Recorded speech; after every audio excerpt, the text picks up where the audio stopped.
Hey everyone, it's Chris McDonald here with Matt Smeltzer, and hope you guys are having a great day. Today's Timer Tip Tuesday is going to be a chat with Matt about um, event timing and how he's running his competitive timing business, which is the name of the company, Competitive Timing. He is also a competitive timer. Um, and Matt is based out of Montana. However, he is nowhere near Montana. You guys want to talk about remote timing. He is presently in Bogota, Colombia. Now, granted, he does have team members back in Montana and around the United States, but he actually gets this done from even outside the country. So with that being said, for those of you that are new to GoTo webinar, you should have a panel on the side there where you can ask questions. So feel free to ask away while we're talking, and Shelly is on the back end and she'll answer those questions. But if there's something pertinent, we can stop and chat about that specifically. So I think we still have a few more people joining, but I'm going to give you a quick background about competitive timing. Like I said, they're Montana based. They were founded in 2010. They've grown at this point to, I would say, you're probably managing events, I know all over the West Coast, but more than likely all over the United States. They're providing a lot of services outside of just event timing. So they're doing rentals, arches, finish lines, clocks, personalized apps, tracking, and they're timing smaller events and even getting into the five-figure events as well. And he's got a fairly large team of full-time employees and some weekend warriors as well. So welcome, Matt. Glad to have you on. Thanks, Chris. Yeah, it's good to see you again. Good to see you too. It's been a while. So we'll jump right in. You've been super successful with growing your timing business over the last 12, 13 years. We'll just go with a general question. What are some of the lessons you've learned and things you've experienced that you could share with others to help grow the business and succeed with it? Yeah. A few key points I think that really helped competitive timing go from 10 races to over 300 races is always saying yes, right? Like, I was a yes guy for years and years, and at some point you have to draw a line on that. But I'm a big believer in the concept of you have to spend money to make money, right? So I borrowed money from banks, family, friends, multiple times over the years, SBA loans, personal loans, and I think that's really important to when you see an opening or there's a race that you have the ability to time but maybe don't have the funds. I just jumped right in and borrowed money. And every time somebody asked if I could time a race for them, I always said yes, even if it was outside of my capabilities at that time. And and that may have meant that some races in the beginning cost me money, right? They were more expensive for me to time than what they paid me. But over the years, of course, that flipped. The first race, the Missoula Marathon, hands down. And I'm not afraid to admit this. I was very new when I took on that race, and they asked me things that I didn't know the answer to. They said, "Hey, can you do text message results?" And, this was 12, 13 years ago, and I just said yes, right? And RunSignup didn't have a platform then to just give out free texting, and that simple mistake of me just saying yes cost me thousands of dollars to pull that together, hiring other people to get that done for me. But so anyway, yeah, spending money, saying yes. On a different aspect, an important thing is to trust other people. I've met timers over the years that would say things like, "Oh, I could never hire somebody else to go to an event for me. I need to be involved at every event. I don't trust other people to do the job that I want to get done." And you're never going to grow your business with that kind of attitude. There are lots of people that are more than capable of what I can do are out there, right? So putting putting trust in other team members to get the job done, and letting them be leaders, right? I'm a big fan of not micromanaging people and just letting them take control. And that's played a huge success in the growth of the business. And a third aspect is understanding when somebody else doesn't know, right? And I think my favorite example for this was with my accountant. During COVID, there was a huge grant available in the state of Montana, and my accountant just flat out told us, no, that's not for you. You shouldn't apply for it, right? And we applied for it anyway, because what's the harm in it? And Right. we got the grant, and that, that type of attitude can come in, in different forms, right? One maybe could be family or friends saying, oh, don't quit your day job. It's a fun weekend hobby, but I don't really see how you can make any money doing that. And, sometimes you got to kind of turn your head towards those kind of comments, right? And they come in different forms, so not being afraid to borrow money, saying yes as often as you can, trusting people that you work with, understanding when you're getting false information. I think those are all key things that really helped me grow over the years. Awesome. Well, in that growth, what kind of, obviously how many timers do you have on staff? How many full-time, how many part-time people? Right now we're 8 full-time people, and we don't actually, we have maybe 2 part-time people. One part-time person that's we have one part-time person that just seldom works, maybe just a few times a year, and then another part-time person that might work 10 or 15 events over the course of the year. But I really put a focus on full-time people for 2 reasons. 3 reasons, I guess. One is it's easier to have a competent team when you can pay somebody well, right? If you're not just paying an hourly wage occasionally, or if that's all you're doing, it's hard to get somebody that's really committed to the company. But if you can pay a full-time salary and a decent one, then you're more likely to draw the attention of people that can and will do a good job, right? So that's important. Of course, outside of actually timing the race, there's a lot of administrative duties. And it's hard to have the funds to just hire somebody to do administrative work without really understanding how the business functions. So with more full-time employees, it makes it easier to divvy up the administrative work between the team too. And then, that helps things flow more efficiently as well. And then the other aspect, the third, I almost lost what it was. I really love the idea that there's less to do in the winter, right? But that being said, there are races all year round. And if we only have just 2 or 3 full-time people, then for those people, it starts to feel like they don't have an off season if they're still timing 4 or 5 or 6 races a month, right? But with more full-time people, we can divvy up the winter work or the off-season work more specifically, and then it creates more time off for people, right? So those are 3 key aspects, I think, of why it's better to focus on a full-time team than part-time people for us. So when you were looking for those folks, did you have a strategy? I know a lot of timers out there are always looking to grow their timing team. Now, again, you're by saying full-time versus, part-time or contract work, I think that's a pretty big delineation in between what a lot of folks are looking for. But when you were looking for new staff, how did you handle that staffing during growth? I don't know how to answer how do I handle that more specifically is what I'm looking for, who I'm trying to hire.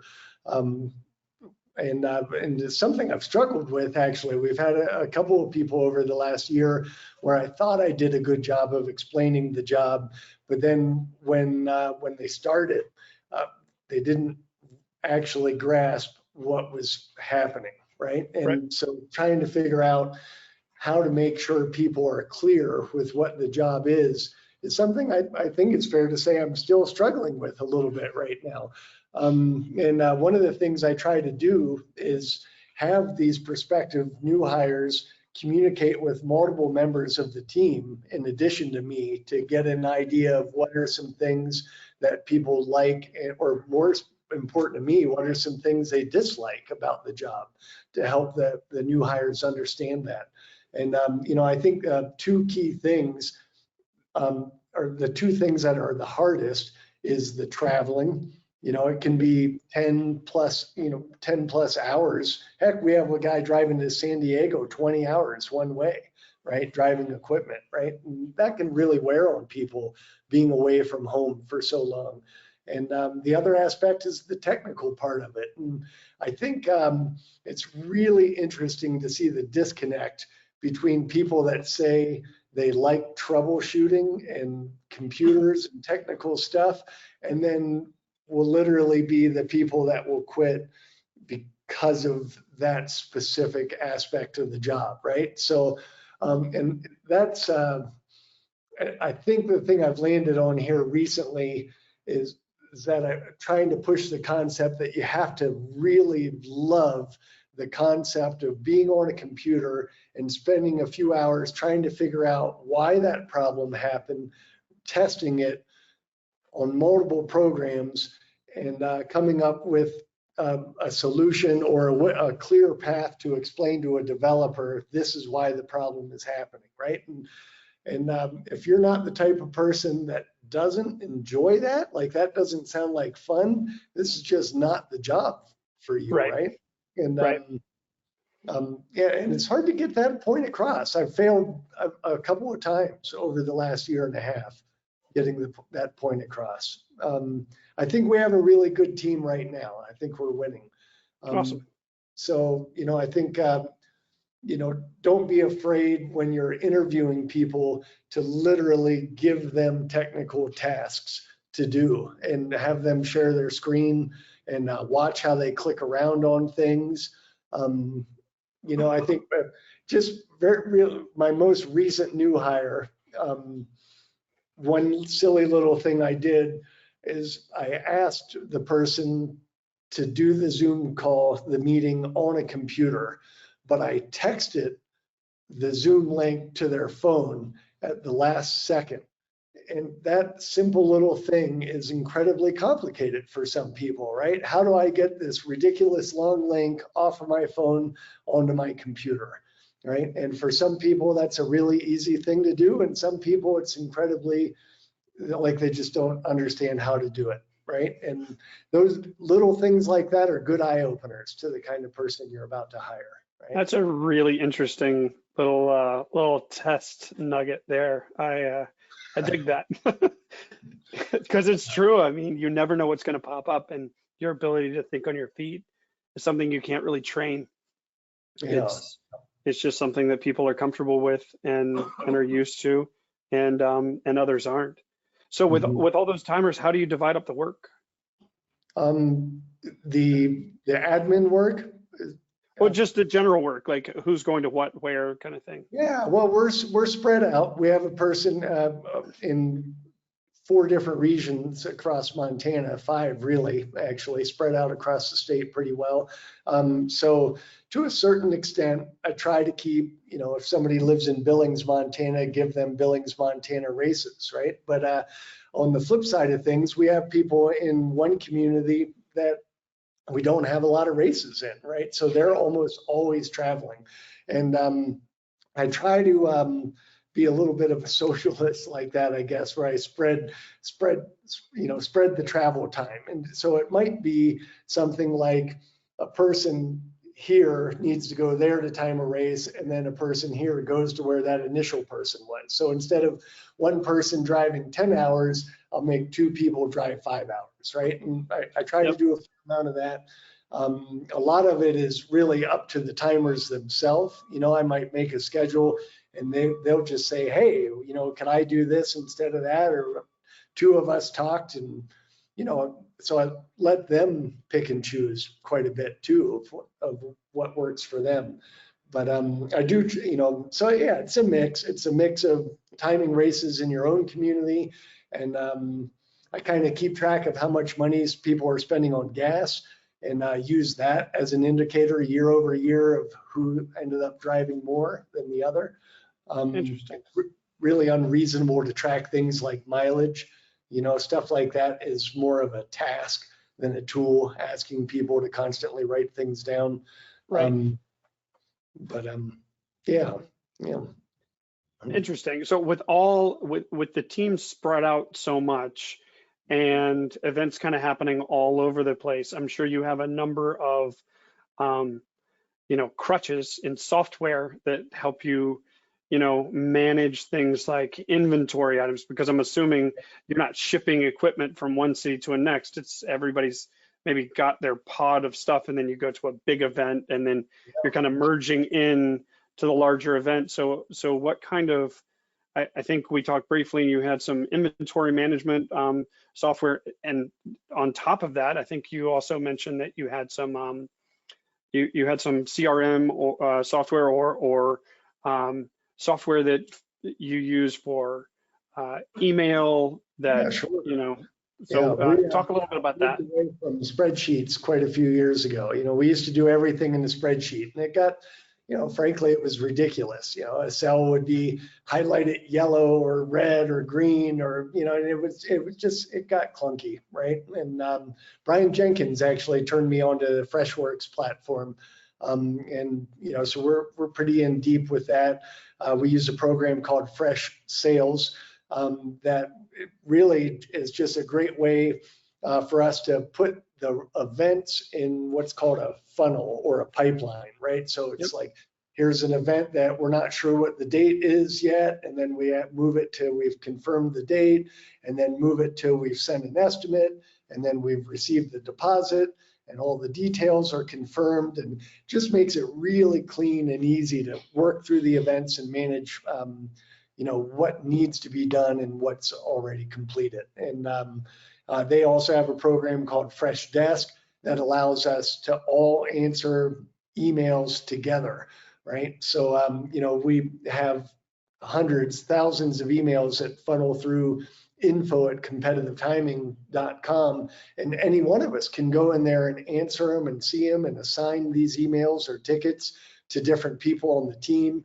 Somebody times a race last night, and I go into Fresh Desk and I see that somebody has a results question. I can assign that ticket to the actual timer.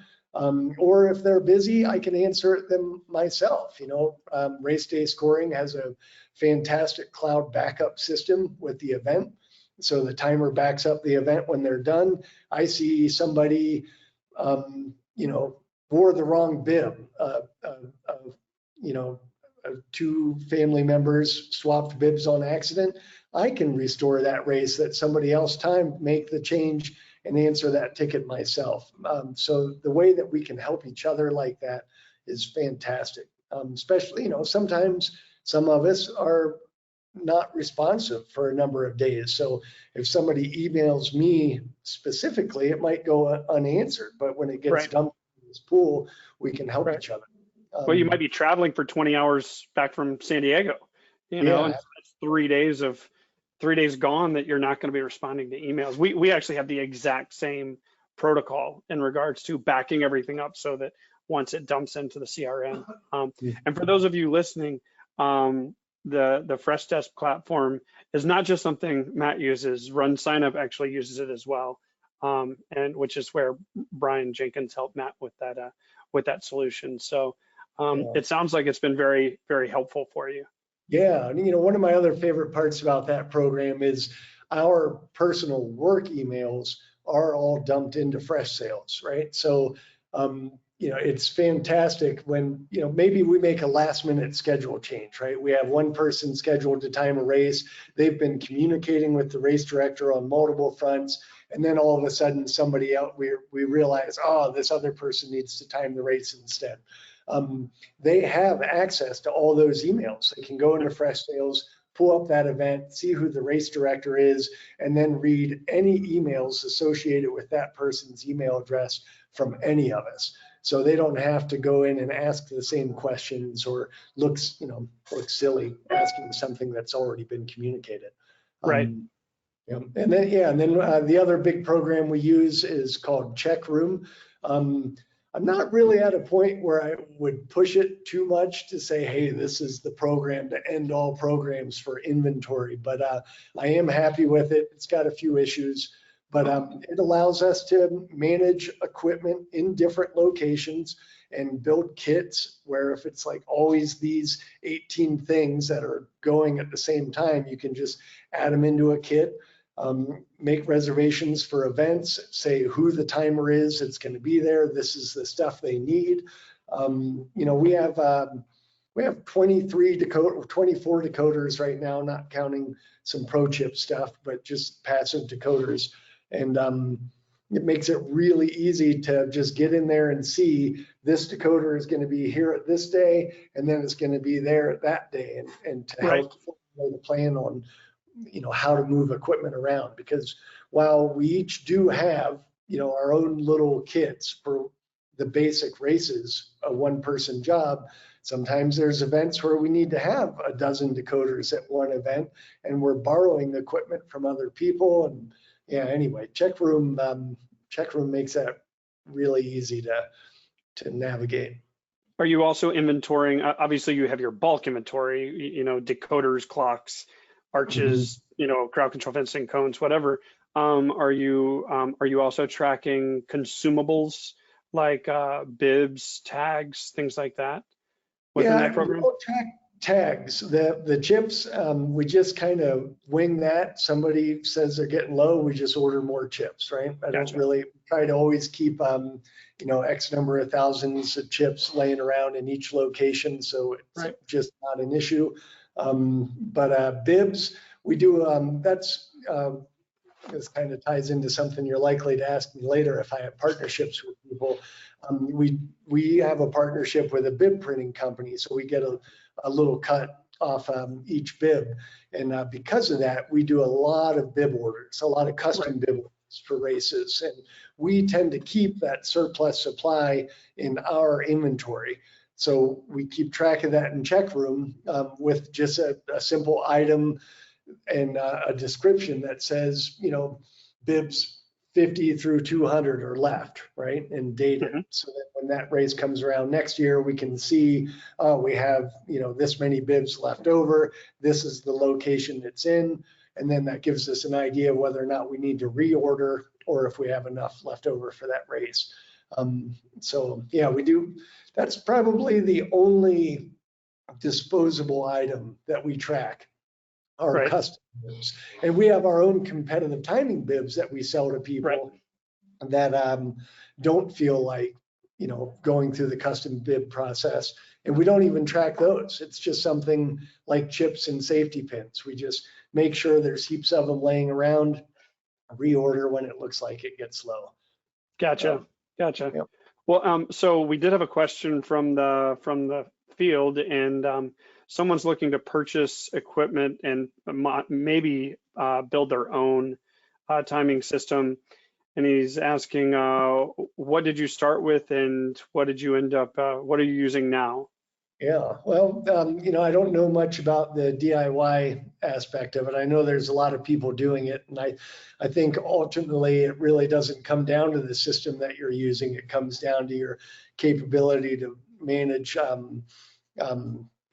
problems, right? And I think no matter what system you're going to have, you got to have a plan E and F and G as things continually fail. We started with IPECO. And initially, one of the reasons we wanted to move away from that was to get more of a disposable system. It was pretty clear that races didn't like having to always come up with volunteers to remove shoe tags. Obviously now that's changed. IPECO does have a UHF system, and they're not using just those big rings that they put on the back of the bibs. So I'm sure it's a fine system. I had Chronotrack for a little while. And frankly, it was just, yeah, I didn't spend much time with it. Obviously there's a lot of big races around the world using Chronotrack. I'm sure it's fine, but ultimately we landed on MyLapse, and Race Result is also a good system, right? And we use some of Race Result stuff. So really, with any of those major players, I don't think you could go wrong. Race Result, MyLapse, iPico, Chronotrack, those are the four big ones, right? And I think unless you have an incredible technical background in programming and manufacturing, for all that matters, you really should focus on one of those four as a new timer rather than a DIY. Of course, the benefit of a DIY is you're probably getting chips for like 4 cents or 12 cents or something, if you do it yourself, versus a lot of people are paying anywhere from 60 cents to over $1 when you use one of these bigger systems. But it's worth it to spend the money. I don't think people should be afraid to spend 80 cents or $1 per chip when you get good middleware and a system that works the way it's supposed to. Yeah, I would second that big time. Just one of the things, when you have enough things to worry about as a timer, than sitting there worrying if your tags are actually going to read, or if if your middleware is actually going to function the way it's supposed to, or if something's going to break down, if you're going to have to sit out there and solder something or unscrew an impinge reader to fix something on the fly. I'm fairly technical as well, and it just kind of falls off a cliff once we get into the actual build out of these DIY systems.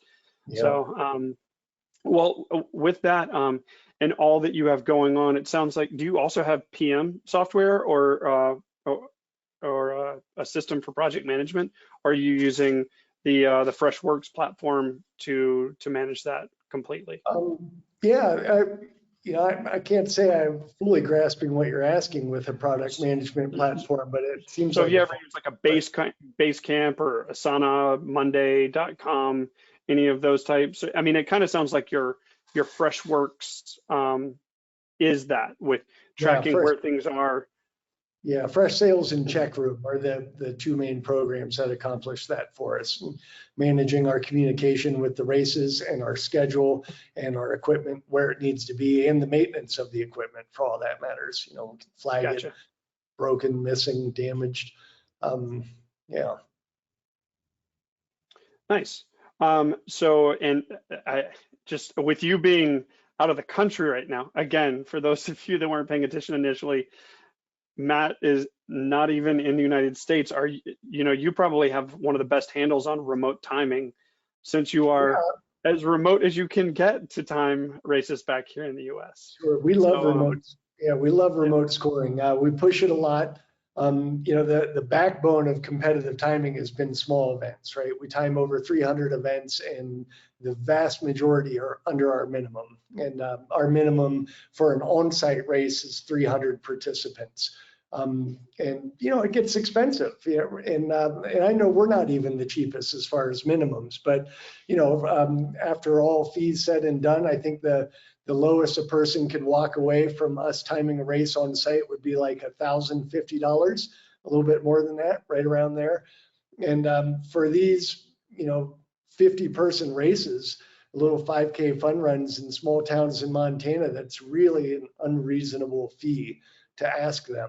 And remote scoring has been a great way for us to help them, a great way for us so we don't turn our backs on them, right? Because I don't want to turn my backs on those small events. And maybe they grow too. So it's a good way to say, hey, we have this option, and then maybe later it turns into on-site timing. But so specifically with remote timing, what we're doing is we're giving the race director the decoder, mats, the cables to connect the mats to the decoders, a plunger, and a stack of bibs with chips.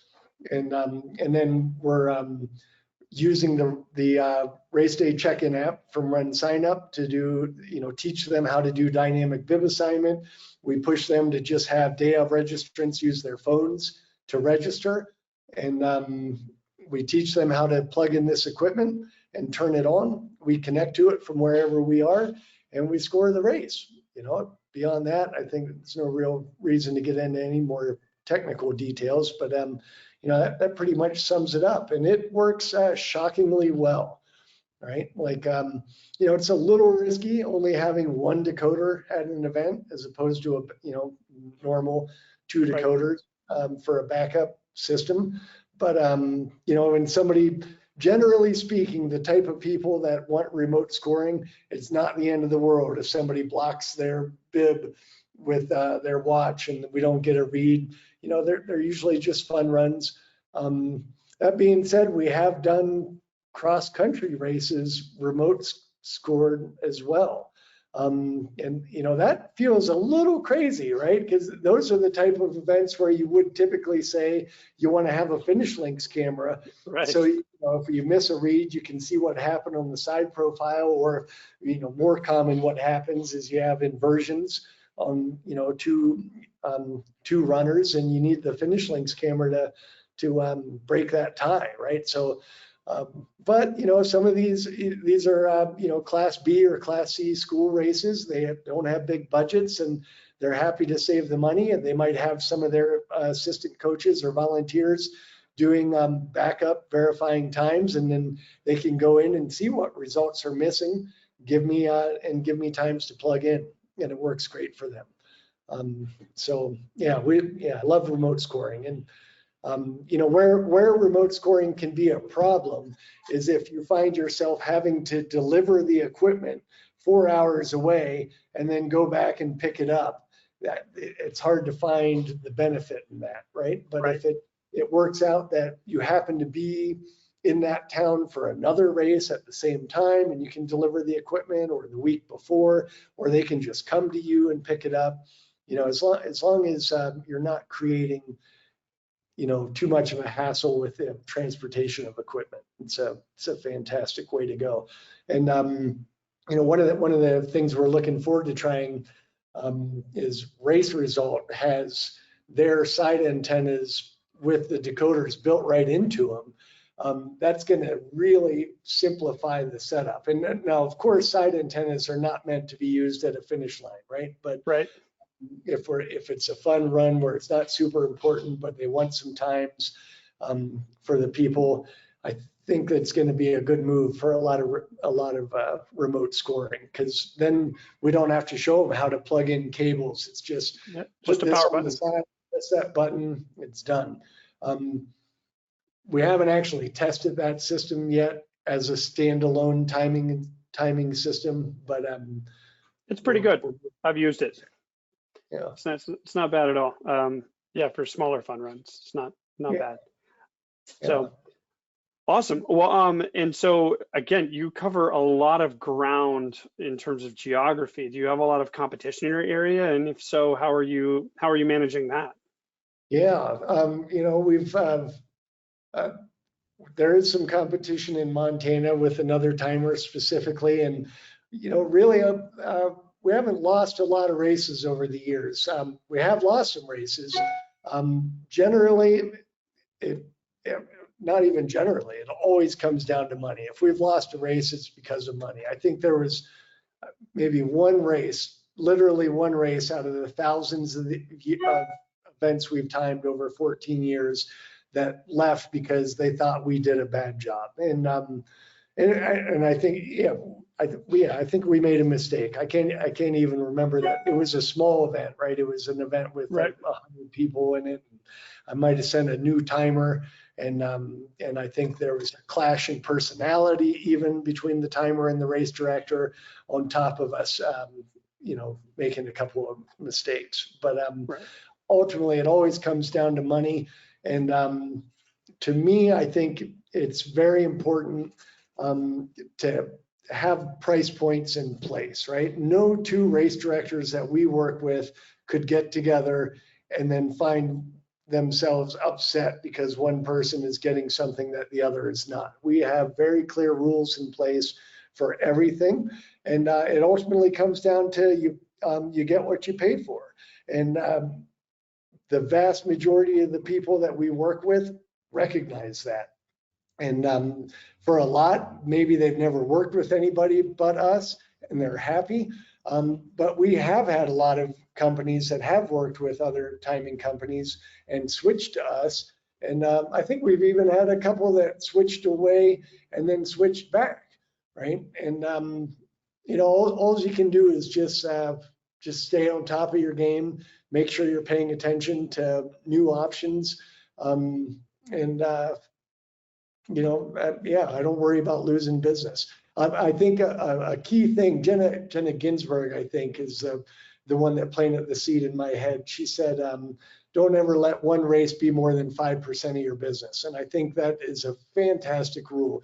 If you're a one-person game, maybe that doesn't matter so much. You know, this is your side job or a weekend hobby, not important, right? But when you have a big team, you know, if one race was 25% of your business and they just decide to switch to somebody, you could literally have to lay somebody off, or it could kill your whole business, right? So I think it does make sense to a certain point to turn business down because it's too big, right? It's like, ooh, you know, this could be, if I have to hire people for this, well, it's, yeah, I think it's an important thing to think about to, you know, it's like diversification within your portfolio, right? Sure. And I would say for a lot of smaller timers that are looking to grow also, you know, taking that bite and getting larger, sometimes you only get one shot at vertical growth in the industry. And if you do take that bite and get too big too quickly, and you fail, you know, you don't deliver at that big event, you've got one shot a lot of times. And so you definitely want to make sure when you're taking it that it's best foot forward kind of thing. Yeah, so that contradicts a little bit what I said earlier about saying yes to everything, right? But you know, there's that point where you have to transition away from that. You know, right. Of course, you want to grow, you got to say yes. But you know, we actually lost a pretty big client last year, and it was actually 7% of our business that we lost when they switched away. And it was literally just because of money. And that, to a certain extent, was a failure on my part. And I got really lazy in my response. You know, there was, I think one thing that people don't realize is, you know, races don't care about us as much as we care about us, right? And it can be easy to forget that sometimes. And I remember, you know, I used to work in the rental car industry, and it blows my mind how many times somebody would do something like, you know, I worked at Budget Rent-A-Car, and they would put the keys in a $1 rent-a-car box when they returned and literally park in just the whole wrong section because there's just no brand recognition for some people, right? And they just didn't understand the difference. Oh, it's different companies. It's not just rental cars at the airport. You know, people think like that, right? And that happens with us as a timing company. You know, a race director only cares about the bottom line, and so much so that they don't even read the estimate, right? So, and I think this specific example is important to share because what happened was I gave heavy discounts because of COVID, and there were a lot of deferrals. And normally we charge based on registrations, not based on actual participants, right? This particular race in this one year had an insanely high no-show rate, and I just felt bad charging per registrant when really it was they just dumped their whole pool from the previous year in without actually asking, you know, do they want to race? So that one year I charged based on participant, but I was very clear about that in the invoice that was what was happening. Right. But next year, when the price was higher and they didn't understand why, it was because they only looked at the bottom line. It's like, well, this is what I paid last year. This is what I paid this year. Total disregard to the fact that there was 1,200 more participants this year than last year. They just saw the bottom line. I should have called and had a personal conversation with that race director on why the price was. And in the end, I should have just gave them another discount. I should have said, I can see why you were confused, and I'm going to go ahead and help you out. Please understand that this is going to be different next year. And instead, what I did was I said, I didn't say anything. I sent an email. I typed words in an email, and I explained everything perfectly in the email, but no voice contact. And then I just got it. They paid the bill, and then a few weeks or a month later, I got an email, one sentence, we found another timer. End of story, right? So I could have discounted $3,000. Instead, I lost $30,000. Right. So yeah, those that kind of comes into that personal touch aspect of it, right? Where we got to remember, we got to try our hardest to remind people that we are people and create friendships and relationships. Right. For sure. And you've mentioned like a lot of the products that you're using to, like, I think you mentioned that you're using MyLapse presently now and some race result hardware, and then scoring software. You've mentioned you're using race day scoring for the most part. I don't know if you're solely using race day scoring. What other, you've mentioned the check-in app. Are there any other features or tools within the RunSignup portfolio that you're using, and maybe even some that you think timers aren't using enough of, that has really helped you in what you do on a day-to-day or event-by-event basis? Yeah, I mean, the check-in app is fantastic. We're big promoters of dynamic bib assignment.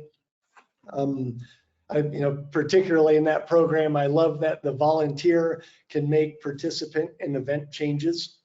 Mm-hmm. It's for an event where it doesn't matter, somebody wants to switch from a 10K to a 5K, it's fantastic to put those kind of tools right in the volunteer's hand.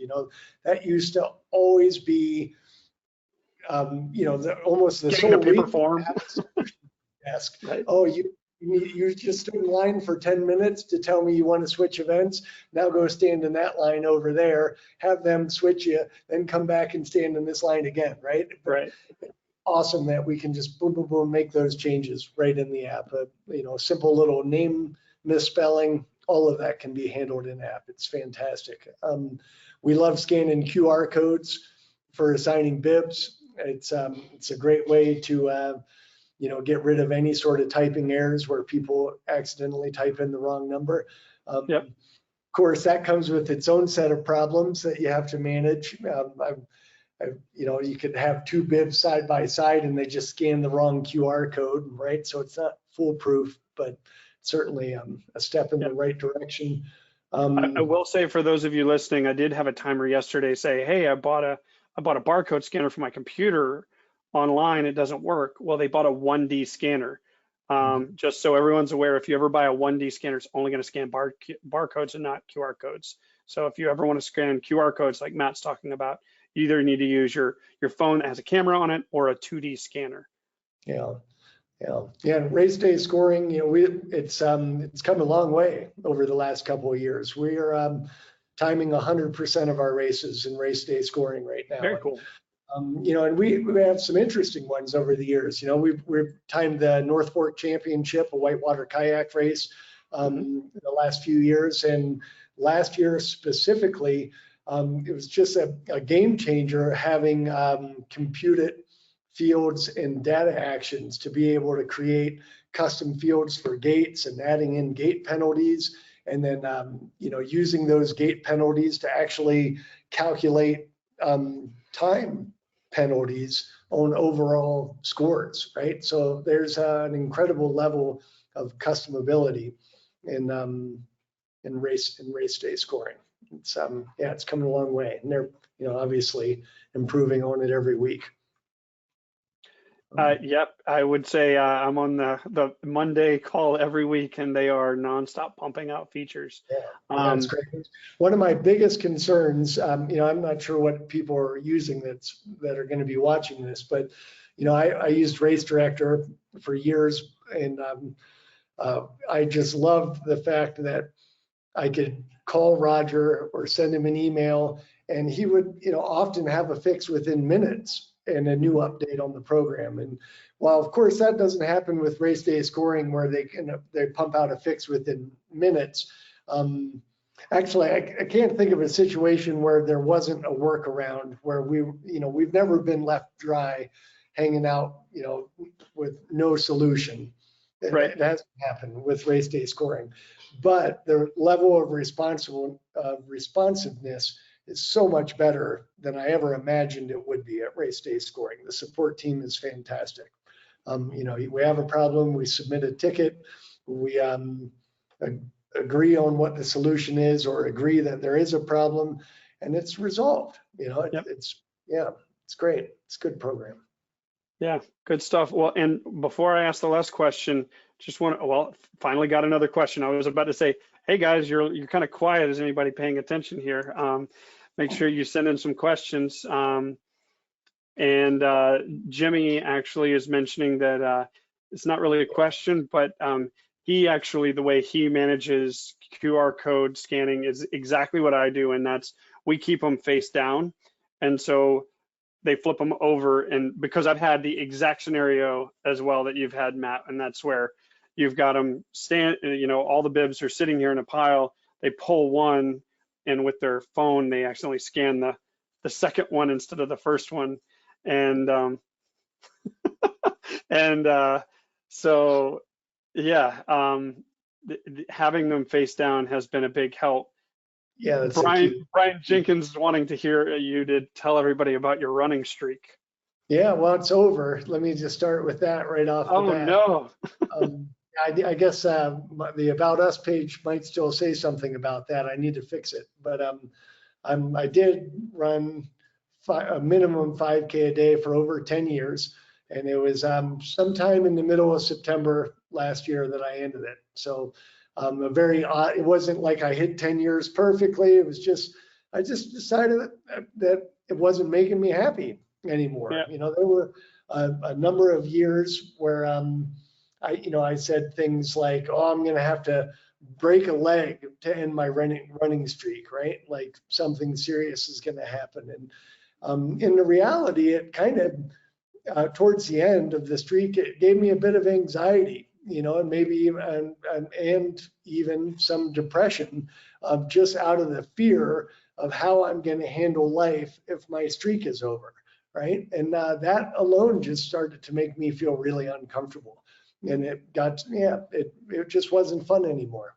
But and frankly, even just yesterday, I walked outside early in the morning to go get a latte, and I live by a park, and it's hundreds of people running out here every day, and I see them out there running. I kind of think, good Lord, how the hell do they just wake up and go running like this? It's almost After like 10 years. You remember how in the world I managed to run every day for over 10 years.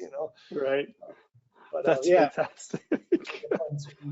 Well, it's so pretty impressive. End result years ago, and I've hired them to help me with the Missoula Marathon, and I think it was late at night, and I said, hey, we need to meet to go over some stuff, and they said, okay, well, we just got to go run first. And I thought, what do you mean you got to run first? You got here off an airplane. We got to wake up at 1 a.m. You're going to go running right now? And they told me about their running streak, and I thought, well, that's a good idea, Well, we're getting towards the end here, and so I guess kind of the final question is: do you have anything else you'd like to share with the other timers? Any words of wisdom or anything that you can pass along that would help others?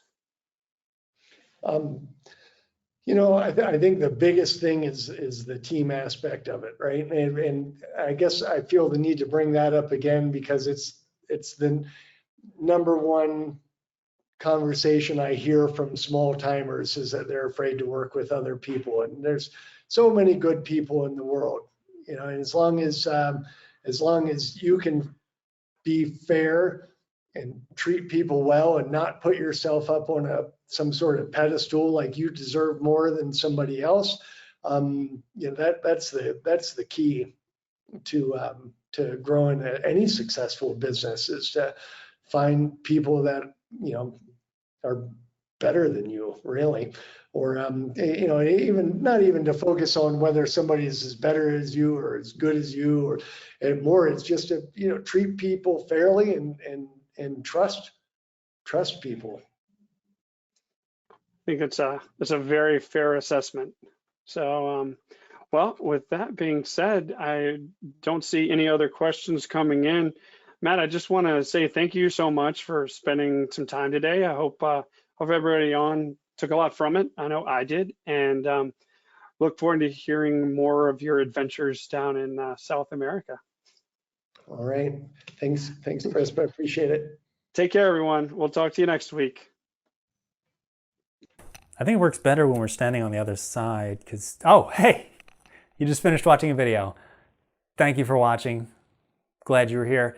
And if you want to see more videos, you can subscribe to the channel, click the notification bell on all, click on the thumbs up button if you enjoyed what you saw, and we'll see you next time. I feel like you're kind of in my way here. Like, well, do I lean on it? It feels awkward. We should switch. Let's switch.